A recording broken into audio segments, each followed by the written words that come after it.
Na, o kaip sekasi jūs lankotės jau ten nosies atstatymo procedūras? Nosies atstatymo procedūra prasidėjo, bet ten ne piragai.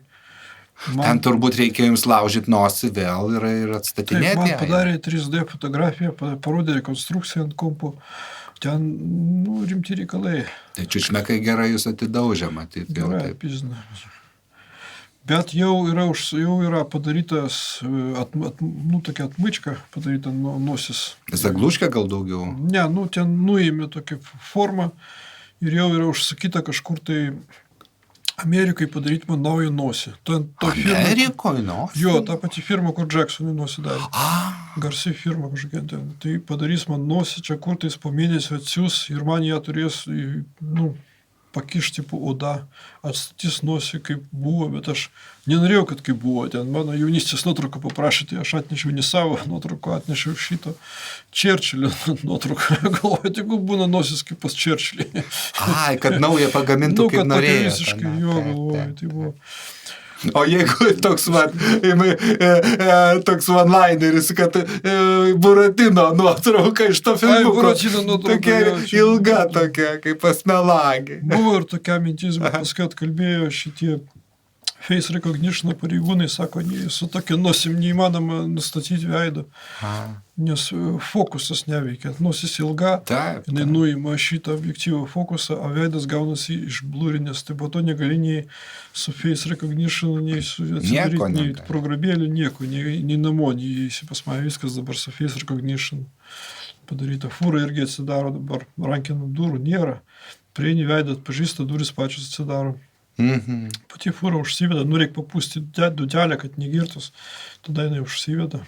Labai daug elektronikos gyvenime pasidarė.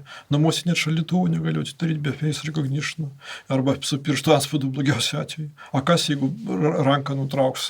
Kaip tada? O jeigu veidą raznesiuot? Tada negalėsi pavalgyti, tu numirsi namie iš bado. Reiks tada paimsi seną prijomą, lomą paimti, prieš lomą nėra prijomą, su šitą montiruotę šaldytuvą sudaužyti, išsitraukti maistą, pavalgyti. Ir taip išlikti gyvam. Matau, jūs neprarandat vis dėlto to polėkio prie humoro. Čiučmekai katras supyzna, bet vis tiek toks išliko gyvenimą mylintis. Išlikau gyvenimą mylintis, visada mylėjau gyvenimą. Visada mylėjau gyvenimą.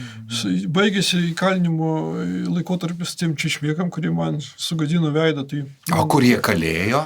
Jie kalėjo Albatrose. O kur čia randasi? Amerikoje. Sala tokia. Tai iš Albatroso man parašė laišką, kad jūs, skriaudikai, kitą ketvirtadienį bus laisvi.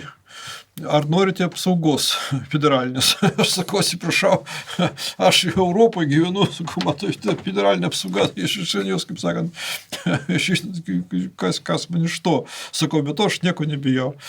Nes sako, jie gali jūsų ieškoti, susirasti, jie patys kalėjime irgi yra įgavę galių, atsiuntė man jų nuotraukas, jie ten gerai prisikačialinę. Pasportavę turbūt. Jo, jie ten gangose buvo, su bladais, man atrodo, buvo jie susidėję ir vienu žodžiu, aš pasakiau, jeigu man reikia, aš jos pats susirasiu, nes čia ne jie mane turi keršyti, aš jums turiu keršyti. Buvo teisingai. O, ir, nuotraukos atsiunčia gražus vyrai. O jos kai tardė imituojant skendimą, tai jie ką papasakojo viską, kaip nuskriaudė jūs? Jo, jie plydino giltį, nes pradžioje bandė atsikalbinėti, bet ten buvo šitas jiems suteiktas valstybės advokatas, jie, žinot, tokie, jie nelabai rūpi šitą padėti žmogui, jie ten daugiau tokie užlyginimą kažkokie, jo valstybinį dirba, ten kažkokie šūdą malą, tai jie patys, gadų gale, jos įkalbėjo plydint giltį, kad gautų trumpesnį sroką, gavo sroką vis tiek, 14 metų atsėdėjo už veido sužalojimą. Bet sakė, jūs tenai labai gerbė. Kalėjime sakė, jūsų nuotrauka visur kaba, nes jie labai didžiavosi, nes jie labai didžiavosi, kaip supartalino puristo veidą. Tai padlos aš jas vis tiek kada nors susirasiu, jeigu man duos Amerika vizą, nuvažiuoti tenai. Ar nebijosi?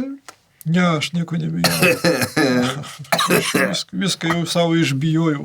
Ko bijau, tu išbijojau. O tai jeigu duos vizą, tai ir keliausi tenai, tai gal aplankysit ir gal nueisit į kokį Disneylandą gal? Ne, aš turiu kitą svajonę. Aš turiu svajonę pravažiuoti 66 kelią. Visą, nuo iki. Noriu sustoti ir šitame, kur kaip vadinasi. Las Vegas, kur Tapinas kalošia? Ne, Las Vegas man Niagaros gal tas Niagara švokšlys? nepakeliui. Kas čia galėtų būti Kaip tada? tas miestas vadinasi. Čikaga gal kokia? Ten, kur Tenesis? daina tokia daina buvo ir ten tas toks vienas berniukas nuvažiavo dėl dainos ir ten jį užmušė baikeriai. O, Jėzus Marija. Ne Kupertino, ne... Kupertinas yra toksai miestas. Ne, bet čia ne ten kažkokia Maladino, tokia daina buvo. Aš pamiršau pavadinimą, bet aš tikrai turiu kažkur išsirašęs ant žemėlapio. Tai noriu pravažiuoti tą kelią, o paskui jau kaip pravažiuosiu, tai viskas, gyvenimo svajonės bus išpildytos, liks vienintelis kerštas, krūvinas kerštas. Aš jau būsiu su nauja nosim, su amerikoniška nosim. Atvažiuosiu į Ameriką su amerikoniška nosim. Sakysiu, laba diena, jūsų nosis grįžo. Amerika.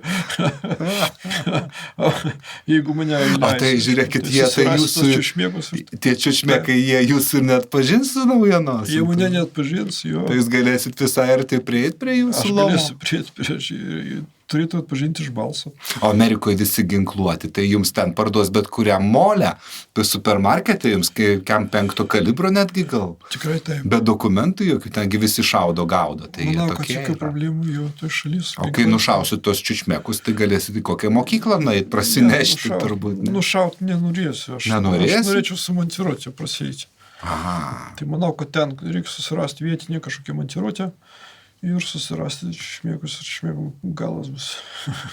Nu, bet pas jūs va tokio pykčio likę aš matau. Likę, pas ką nebūtų pykčios tokio veido pragyventi visą likusį gyvenimą. Nu, bet, pavyzdžiui, jums, kai statys tą Jacksono firmos nosį, tai gal jūs pasikeis požiūris, gal jūs...